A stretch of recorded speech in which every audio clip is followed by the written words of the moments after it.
back again with our audition preparation series, and today we have Mr. Jorge Pena, who is a violist with the Jacksonville Symphony. He's going to talk to us about the Mendelssohn Scherzo, which is the third excerpt on our viola list for this audition season. Hi, Jorge. How are you? Hey, Diana. Thanks for having me. Of course. Yeah. All right. Well, we're going to talk about Mendelssohn today, right? Yeah. Okay. So let me pull that up for us so we can see the excerpt. All right, well, here it is. This is a tricky excerpt. So, Jorge, hopefully you have some tips and tricks for us. Well, there's a lot of tricks on this one. This obviously is one of those excerpts that gets asked almost 100% of the time that you take an audition. And the reason is that people are listening for certain things. That is, the steadiness of tempo is just one of the things that seems like very easy to do, but it's actually hard to do. Yeah. So I will be talking about that, how to think about this whole thing. The next thing I will say how, the actual notes, how you actually play it.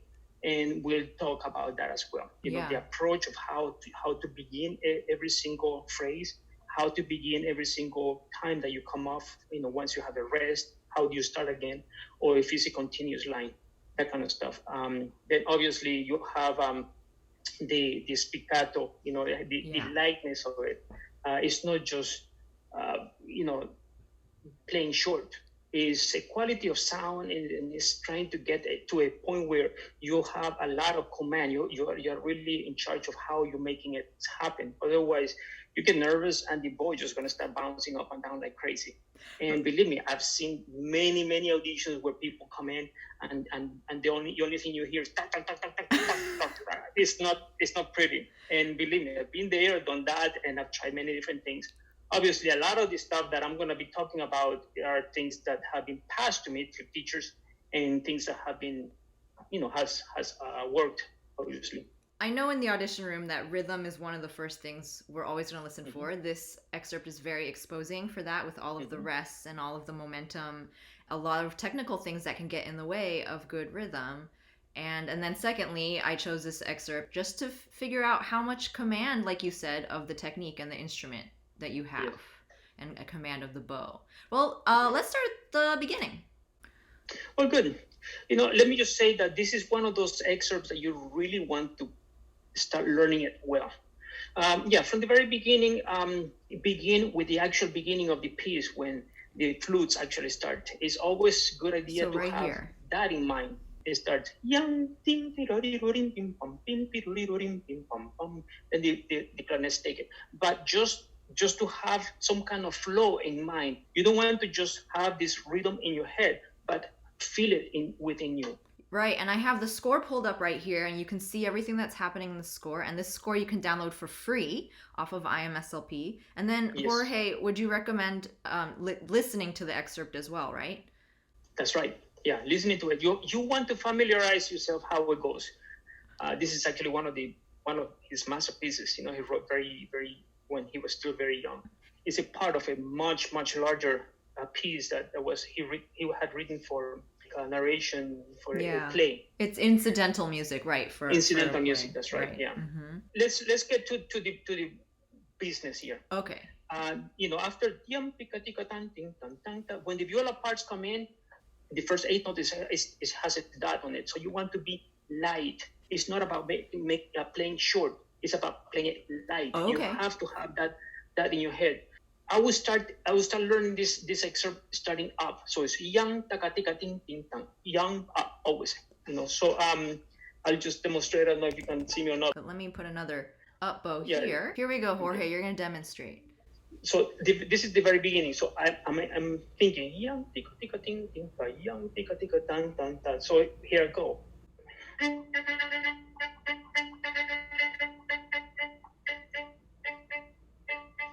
Now, start from the string always. So you have to think that the trick on doing this stroke is that you have to start from the string on the 8th note and like an airplane coming off, right? Taking off. And then the next one, you almost have to drop it. Literally.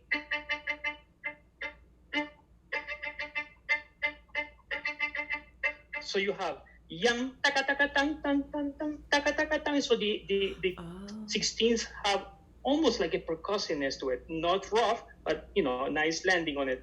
But there's a little bit of dropping off the bow, believe it or not. And that's going to be true for every single one. The second line, for example, when it has the accent, you can do exactly the same. You basically going to do upper, but just with a little bit more. It's not a lot. You still have playing everything piano.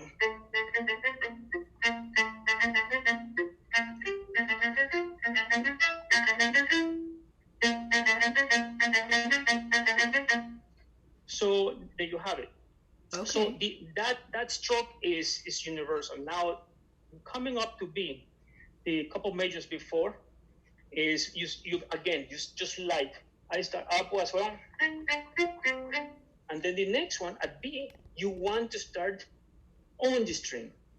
For this next stroke that is very continuous, you want to think of this, that for you to start learning it well, I want you to think that you're gonna play on the string. Just take the C for example. So if you were about to do tremolo on the string, obviously, and then slow it down in the middle of the bow somewhere, and slow it down and lighten it up, all of a sudden it sounds like you're playing it off, but you're not. Okay. You don't want to be off.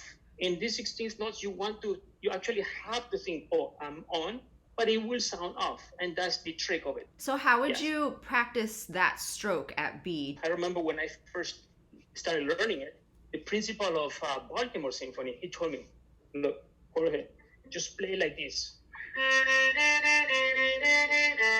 On the string.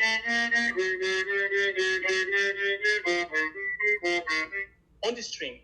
As you play it faster, you lighten it up, and the bow will do its magic, because the bow it kind of wants to play off. So you control it, trying to make it actually be a little bit more on than off. Okay. So the other thing is you can never forget about the timing, the flow of it. So I would suggest, this is like Bernstein, happy to live in America. So it's a combination of 1 and 3s. 1, 2, 3, 1, 2, 3, 1, 2, 3, 1, 2, 3, 1, 2, 3, 1, 2, 3, 1, 2, 3, 1, 2, 3. Is ta ta ta ta ta ta ta ta. The same thing is how you look at it. So what I would say for you to do is you have to think that it's actually in 2. So 1, 2, 1, 2.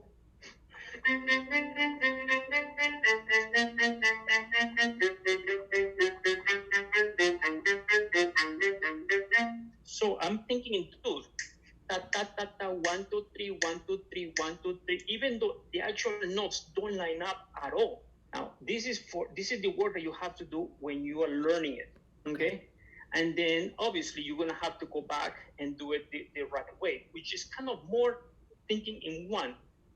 Taka tiki taka tiki taka tiki taka tiki taka tiki taka tang. But if you start like that from the very beginning, I can assure you, you're gonna start rushing without even knowing, without even wanting to know. And the third thing is this, that once you have mastered this whole thing, you actually have to think in 2, but in 2 big beats. So think about the very beginning. Yang tika tika tan ting ta, yang tika tika ting ta. So it's in 1, 2, 1, 2. In your head, 1 tika tika tan ting ta, yang tika tika tan ting ta. So when you come in, yakataka taka tiki taka tiki taka tiki taka tiki taka taka tika taka tiki taka taka tan ting ting tang, yang tan tan tang, yang tan tan taka taka taka tara taka taka ta. So all of a sudden, the whole perspective is different. Now, this is reserved for once you have learned the notes. Going back, number 1, learn the notes, learn them with a metronome, with each beat. Once you have learned the notes, then you'll be good. Right at B, I'm going to give you the fingerings that I use. I start in first position. That's this first part. And then you have to think. On that second B flat, I go in first finger. And then I do. So I'm basically in second position the rest of that. So again, from B is in first position. That's where I go up. And then this F sharp is going to be second finger. Okay. Okay? Great. So now when you get to this part when we just arrived, you can do down, up, down. So it's left down. Down is obviously going to help you with playing a little bit more esforzando. Then the next part, you're going to have to shift to third position starting on the C. And then first position on the F. Open string, second position.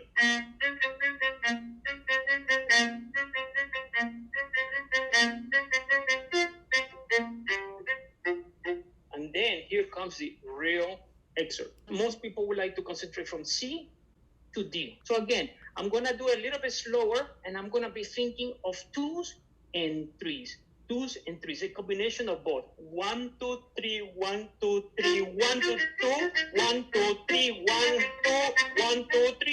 You know what I'm saying? Yeah. Hard to get. So the first one is in 3, the next one is in 2, and alternates back and forth. 1, 2, 3, 1, 2. 1,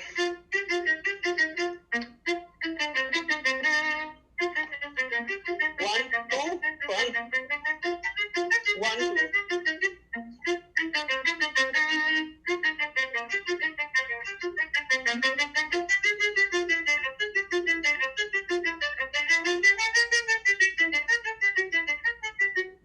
Wow. So there you have it. So I was gonna say, so it's an alternating of 2 and 3s. So you're saying the like bars like this is essentially a hemiola in 2. Yes. 1, 2, 3, 4, 5, 6. The eighth notes, you go back to 3s. And then 1, here's 2, 3, 1, 2, 3, 1, 2, 3, 1, 2, 3, 1, 2, 3, 1, 2, tika ta ta ta ta ta. From then on, when it starts, the 16th notes is more continuous. You can just think in 2. Ya ta ta ti ti ta ta ta ta ti ti ta ti ti ti ta ta ta ta ta ti ta ti ta ti ti ta ta ta ta. 1, 2, 3, 1, 2, 3, 1, 2, 3, 1, 2 ta ta ta ta ta ta ta ta 1, 2, 3 ta ta ta ti ti ti ta ta ta ta ta ta ta ta ti ta ti ti ta ti ta ta. Now you're gonna be conducting something else, Diana. Yes. You have to know that obviously you're gonna be expecting something else. Yeah. But it's one of those things that you're gonna have to really learn it really well, really solidly. So when you get to the orchestra, you get to the audition, you will prepare for this. Right. I mean, it's very solid. Essentially learning it in all of its different subdivisions, feeling it in as many ways as you can. So that exactly right. When you get into the orchestra, no matter what the conductor does or your section leader does, you can match that. Yes. Now, the fact that I mentioned that to try to do more like an own kind of stroke, light has to be in the back of your mind always. Okay. Because you want it to make it sound like it's off, but right. You cannot do it if you are not relaxed. So in other words, what I'm trying to say is you have to really relax. When you get ready, when you're thinking of the flutes will relax you. You don't have to worry about anything else. So it's just you just come in and you kind of fit in. You start by playing the home part. Right, and this is Midsummer's Night's Dream, and the first scene of Midsummer's Night's Dream is fairies, I believe, and I think that's right. What this is trying. So if it helps you to think about fairies, that's right. Yeah, everything helps in this excerpt. Yeah, sure. But again, the intonation is hard, but the tricky part is actually the rhythm, the pulse of it, and again, that's what I was telling you. You have to think about it different ways. So you become really, really accustomed to being under pressure and still play without any hesitation. That's a lot of great tips, Jorge. Thank you. And then I'll put up your annotated with the fingerings and everything at the end of this video so that people can kind of look at that too. Great. Anything else? This excerpt's super tricky. I'm sure you have a lot of other things you could talk about. There's a lot. This will give a good, solid beginning for anybody. Sure. Starting from scratch. Sure. Well, thank you so much, Jorge. That was really helpful for a really difficult excerpt. So thank you. Yeah. All right. Be safe, everybody. Bye. You too, Diana. Bye-bye.